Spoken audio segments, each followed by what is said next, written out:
سلام و درود به شما همراهان عزیز آلور. امروز میخوایم دو تا از ابزارهای بسیار کاربردی آلور یعنی تبدیل‌های مینی فرز به اره زنجیری با کدهای AV7011 و AV7012 رو به شما معرفی کنیم. با ما همراه باشید.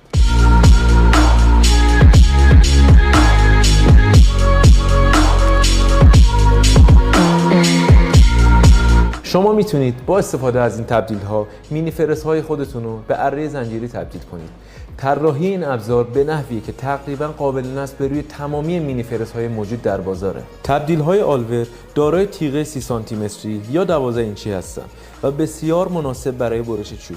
دارای سیستم روغنکاری جهت ممانعت از آسیب زنجیر و کارکرد روانتر و ساخته شده از فولاد با کیفیت با قابلیت تعویض تیغه. اختلاف مدل‌های AV7011 و AV7012 در طریق نصب اون به روی دستگاه است. مدل AV7012 از طریق دو مهره به روی مینی فرز نصب